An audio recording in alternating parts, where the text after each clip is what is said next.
People hurting, people broken, beaten down and feeling hopeless. Wonder if it's gonna always be this way.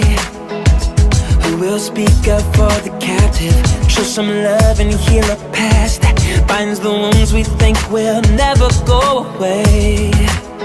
But what if we could be a people on our knees as one before the King? 'Cause we believe. Hey! All the world starts changing when the church starts praying. Strongholds start to break.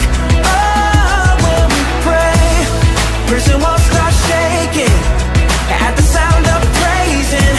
Nothing stays the same. Oh, when we pray. Oh, oh, oh. When we pray. Oh, oh, oh. I see revival rising. I see hope on the horizon as a generation stepping out of faith. Because we will be a people on our knees as one before the King. 'Cause we believe. Hey! All the world starts changing when the church starts praying. Strongholds start to break. Oh, when we pray, prison walls start shaking at the sound of praising. Nothing stays the same. Oh, when we pray. Oh, oh, oh. When we pray. Oh, oh, yeah. Let your kingdom come, Lord. Let your will be done. Hey! All the world starts changing when the church starts praying. Strongholds start to break. Oh, when we pray. All the world starts changing when the church starts praying. Strongholds start to break. Oh, when we pray. Prison walls start shaking at the sound of praising. Nothing stays the same. Oh, when we pray. When we pray. Oh, oh, oh. In Jesus' name. Oh, oh, oh. In Jesus' name. When we pray. Oh, oh, oh. When we pray.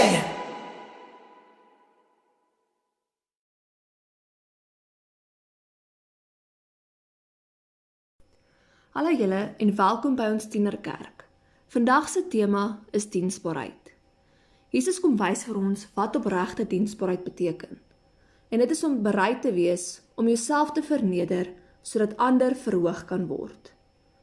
Jesus se diensbaarheid kom wys vir ons hoe God se koninkryk lyk, waar niemand te belangrik is om iemand anders te dien nie en waar leiers juis bereid moet wees om van hulle self op te offer vir ander. Jesus se voorbeeld wys vir ons dat diensbaarheid begin met 'n gesindheid van liefde.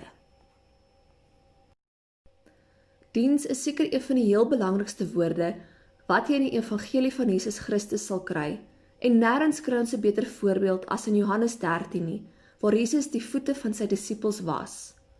In die Bybel gaan die woordjie diens dikwels saam met ander woorde soos liefde, omgee, onselfsugtig, gemeenskap, vrede en opoffer. So hoe weet jy waar jy dan moet dien? Ons gaan moet begin om te luister na ander, luister na jou hart, kom in kontak met mense en luister bovenal na God. Een van die redes hoekom dit so belangrik is om elke dag stil te word saam met God, is nie net om jou eie versoeke in 'n gebed by God af te rammel nie, maar ook om stil te sit en te luister tot daar iets by jou opkom waarvan jy oortuig is dat dit God is wat dit op jou hart kom lê.